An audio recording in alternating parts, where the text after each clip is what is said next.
ये देखा गया है कि ईजी लगाने के जब आप चांट करते हैं तो वहां पर कॉस्मिक एनर्जी प्रेजेंट है। कॉस्मिक एनर्जी को हम आध्यात्मिक ऊर्जा भी कह सकते हैं। ये alpha, beta, gamma, theta, delta इस 5 फॉर्म में प्रेजेंट रहती है, जबकि नॉर्मल हमारे व्यवहार में ये नहीं दिखती। तो इतना हमारे मंत्रों का इफेक्ट होता है। अब हुआ क्या यहाँ पे,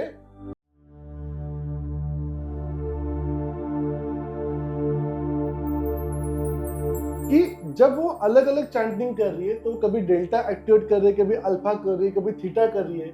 हमारी जो बॉडी की फ्रीक्वेंसी जनरली जो होती है 20 से 30 तक होती है।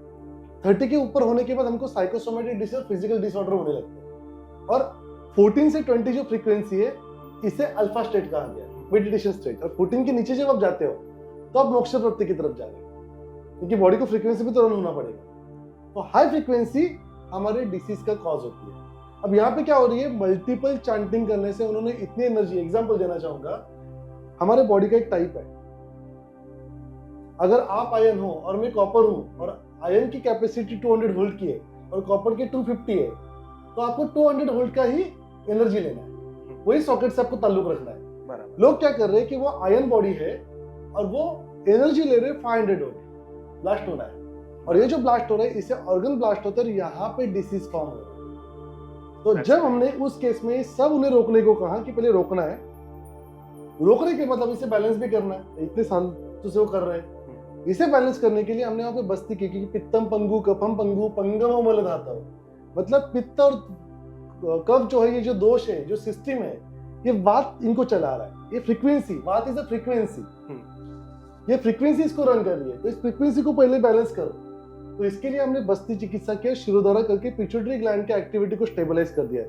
यह हाइपर हो चुकी है, शिरोधारा करके इसको स्टेबलाइज कर दिया गया, और स्टेबलाइज करने से उसकी फ्रीक्वेंसी नॉर्मल आ गई है। मैं हमेशा बताता हूँ 1 shirodhara is equal to 1 alpha state. Alpha state meditation में कहते हैं अल्फा स्टेट में गया था मैं, 12 to 20 की फ्रीक्वेंसी, उस पे जाके आदमी शांत हो जाता है। शिरोधारा आपके पिट्यूटरी ग्लैंड को इतनी शांत कर देती है, बॉडी फ्रीक्वेंसी 20 के अंदर आ जाती है, भले 30 के ऊपर, इतना उसका इफेक्ट है, और उसके वजह से वो शांत हो जाते हैं। तो हमने यहाँ पे बस्ती चिकित्सा की, शिरोधारा किए, रिजल्ट आपने देखा था, उसके वजह से मिला। बाद में हमने ट्रीटमेंट भी स्टार्ट की, तो ट्रीटमेंट से इतना कुछ नहीं हुआ है।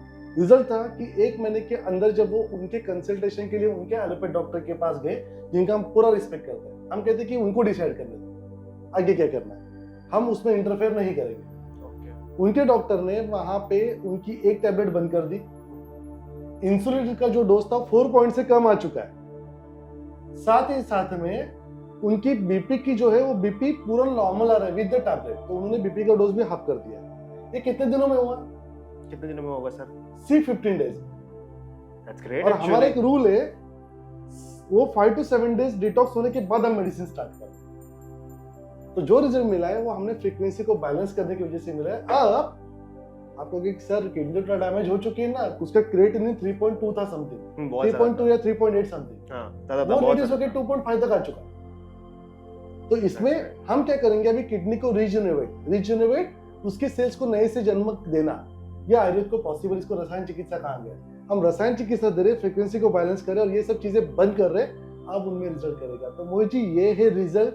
तो कभी कभी लोग ना छोटी सी चीजों में गड़बड़ कर देते हैं और उन्हें लगता है कि हम भगवान का इतना करते फिर भी हमको देखो भगवान ने क्या दिया है, क्रिएटिनिन। जी नहीं, वो आपने लिया है, क्योंकि पहले गुरु एक मंत्र देते थे, वही आप जाप करते थे। अभी विंडो शॉपिंग हो चुकी है दोस्तों, विंडो शॉपिंग पे ले रहे हो। और ये था आपके मंत्र के। देखिए बात करने जाएंगे ना मोहित जी, बहुत कुछ निकल जाएगा, लेकिन हमारे बात करने में भी कुछ लिमिटेशंस होती है, इसलिए हम सब नहीं बताएंगे, पर इससे बहुत से अनुभव है।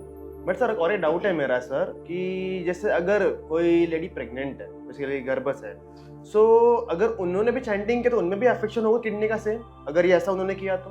ओके, तो इसमें हम बताना चाहेंगे, देखो आप ना मुझे जानबूझ के आज उलझन में डालना चाहते हो, गूगली डालने की कोशिश कर रहे हो, जो मैं समझ चुका हूँ। तो डॉक्टर मोहित देखिए ऐसा नहीं होता, जहाँ पे जिस चीज की जरूरत है उसे एंटीडोट कहते हैं। पेशेंट हमारे लिए एक लॉक होता है, हर डॉक्टर के पास ना हजारों चाबियां पड़ी रहती है, एक ही चाबी लगने वाली, वो चाबी उठाना डॉक्टर का स्किल।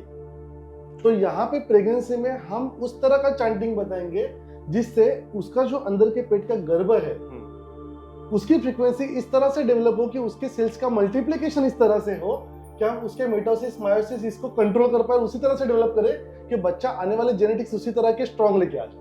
ओके और वो उसकी जिंदगी भर उसके साथ रहने वाला है। इसे गर्भ संस्कार कहा गया है, जो आप मेरे YouTube में देख सकते हो, 27 different factor with qualitative changes.